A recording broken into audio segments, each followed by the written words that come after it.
Hey guys, welcome to Coast and Country Upcycle Craft channel. Today we are going to be doing image transfer onto an old piece of wood that I've had lying around for a while. First off, I have sanded off the wood to ensure that our surface is smooth. You want to make sure the area is clean as well. The first medium I am using here is the Podge mat. You want to take your image that you have printed off on a LaserJet printer. You don't want to be using an inkjet printer for these images because they can smudge and the finish just won't be very nice. If you're just using them for decorative things around the home, you could use an inkjet printer, but you won't get a very nice finish. I'm just going to add a little bit more on here just to make sure that the photo is completely covered. You do want to print off any photos you are using. You don't want to use the actual photograph. Once you have completely covered your image, you're going to go ahead and transfer it onto the piece of wood that you want the image to be transferred onto. Completely smooth out any air bubbles. You don't want any air bubbles in there or any creases because this will distort the picture and the image won't be able to transfer properly onto the wood and you will end up with patchy pieces.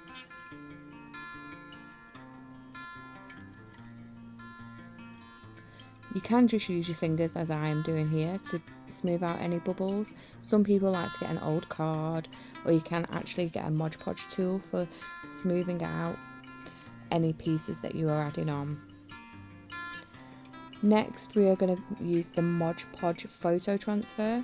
Now this is a lot thicker than the Mod Podge mat, and as you'll see when we get to the end that it does leave two completely different finishes. So it would depend which type of finish that you would like to your wood piece or glass or whatever it is that you are trying to transfer your image to. I do prefer to use the Mod Podge mat a lot more because I find the grains of wood show through a lot better, whereas with the photo transfer it does leave a white background. And again on this one here, you want to completely cover your image. Make sure you get a lot of Mod Podge onto your image that you are going to be transferring. You do not want to leave any gaps there at all. Once you have completely covered your image, then you're going to again transfer that to your piece of wood or any material that you're using really.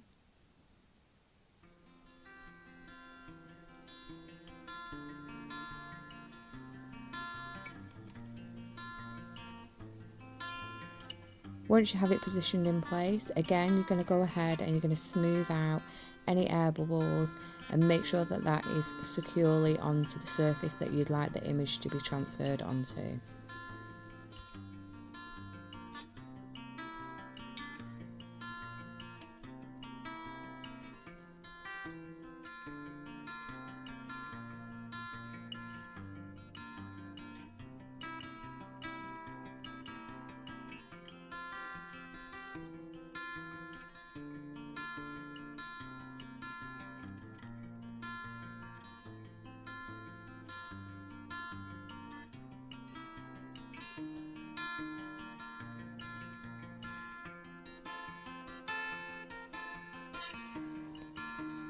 Once everything is in place and you've got out all of your air bubbles, the main thing to do is to let these set, and the drying time can vary.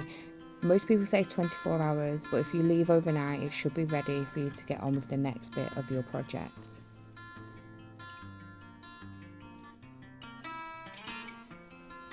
As you can see, they look like they've dried a little bit differently as well. The one with the Mod Podge photo transfer is completely white and you can't see any picture at all.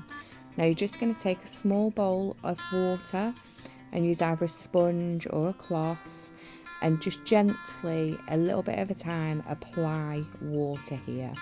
And as you can see, as you start to apply the water a little bit at a time, then the image will start to show through. You don't want to be adding a lot of water, you just want to lightly dampen them. If you add too much water, it's going to ruin the rubbing process, which we are going to do in a second. But first of all, I've added it to the Mod Podge photo transfer, and I'm going to leave that one to set aside for a second just to soak in while I just dampen the Mod Podge matte picture that we did as well. Now, as you can see, I'm not adding too much water here. You don't want to add a lot at a time because you can keep going back with the rubbing off process. Once you can start to see the image through, you can begin to rub off, and this will get rid of any excess paper, and you'll just be able to feel as you're rubbing your way around where you need to rub a little bit more at a time. The trick is here not to go too hard. If you do go too hard, you could rub off the transfer itself, and then that will become very, very patchy. This is why you need to not wet the image too much as well. If you overly wet the image, then you won't be able to see where you are rubbing off properly. Now, as you can see as I'm rubbing here, that there's still some milky, cloudy parts. Don't worry, if they're not wet, you can let it dry a little bit and then re-dampen them little bits and go back to it. Or if it doesn't feel quite wet enough in them patches, don't rub them patches if they don't feel quite damp enough. Just go back in, lightly damp, and then start the rubbing process again.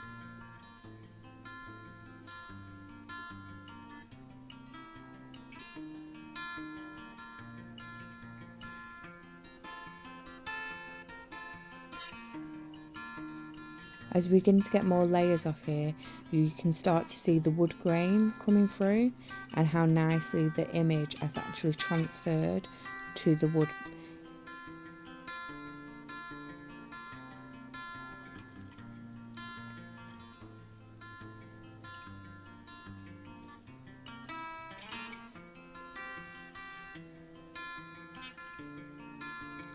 The trick here as well is not to over rub, but just apply a medium amount of pressure, because if you do rub hard, then the image could come off as you're rubbing. So if there are some milky cloudy patches, just take your time with the project, keep going back. You can see here how I've rubbed a little bit too hard on the edges here, and that's what's happened here, just to show you that if you do actually rub, it will actually take the image off. But I'm just doing this on a scrap piece of wood just to show how easy, and just to share the video really of how you can do things at home.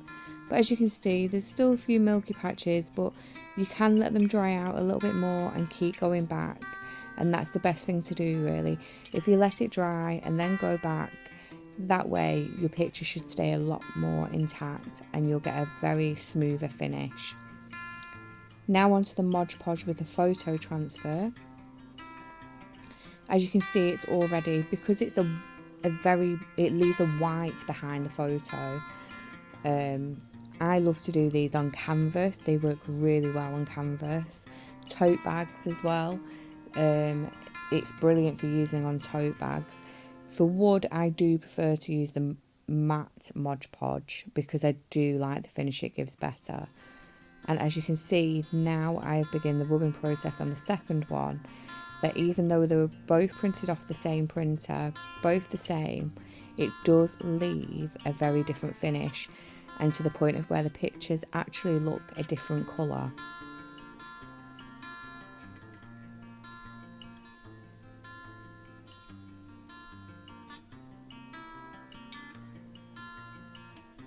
I do find that by doing it bit by bit, you do get a better result from the pictures.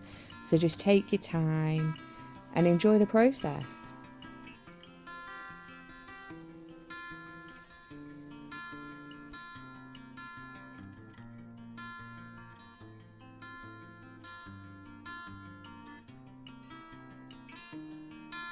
If you're a beginner at Mod Podge and you're just trying out and you're following how I've done it, then if you can comment below and let me know how you got on.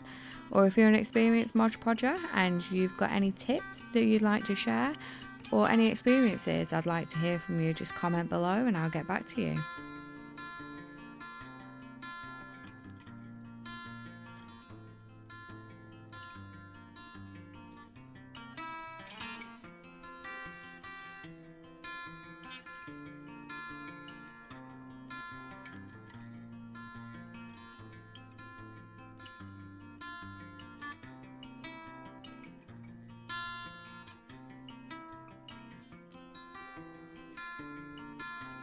Now, once you're happy with the images and you feel like you have rubbed enough off and you just feel happy with the final product, it's then time to seal it.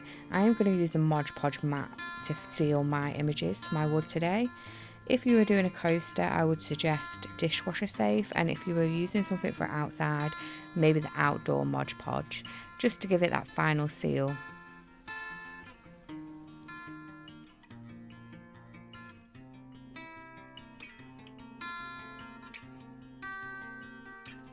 Thank you for watching our video. Follow us across social media at CTC Upcycle Crafts.